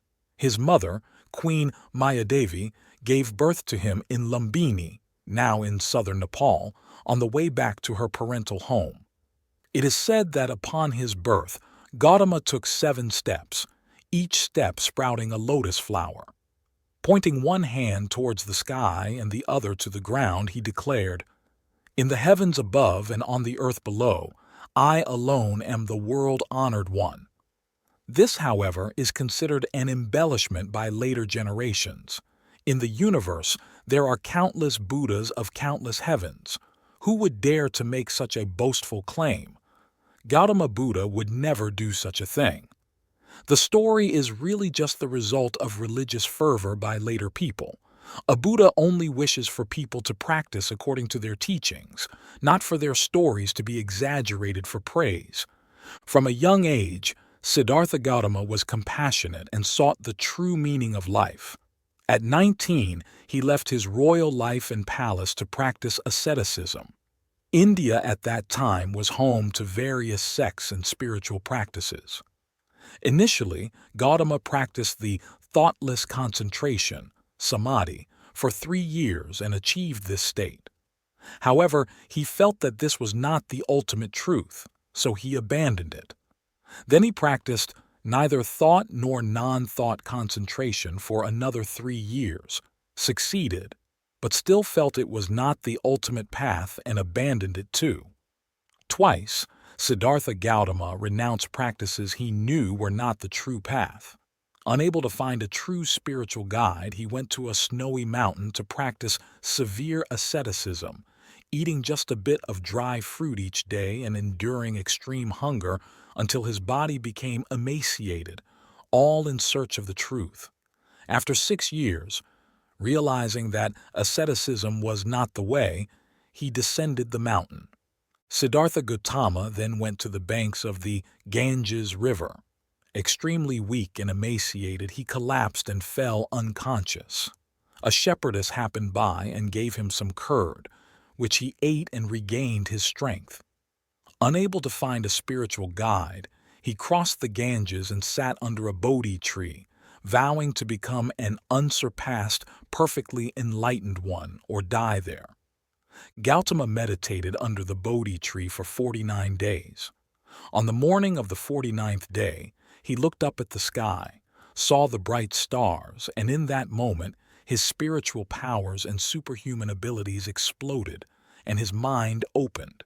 He instantly recalled everything he had practiced before, understood his current and many past lives, and all other knowledge he needed after enlightenment.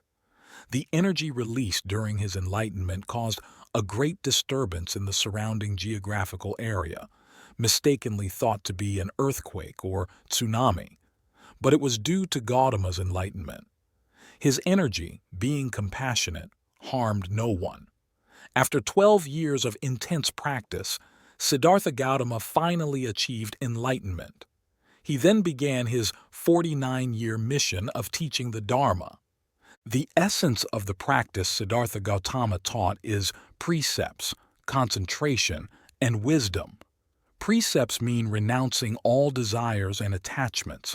Concentration refers to practicing meditation, and wisdom is about achieving enlightenment. The extensive Buddhist scriptures all boil down to these three principles. Everyone knows that Siddhartha Gautama opposed Brahmanism the most. He regarded it as a heretical religion, completely opposite to his Buddhism. Actually, let me tell you, Siddhartha Gautama opposed Brahmanism, but not the gods of Brahmanism.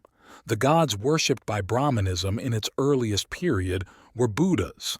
They worshipped the Buddhas before Siddhartha Gautama. But over a long period, people no longer believed in the Buddha, turning the religion into a heresy, even practicing animal sacrifice. Eventually, the gods they worshipped were no longer Buddha figures. They began to worship demons and monsters. Humans turned the religion into a heresy. Lecture at a Dharma assembly in Houston. People's words and actions were contrary to what prehistoric Buddhas taught, leading Brahmanism into the age of degenerate Dharma.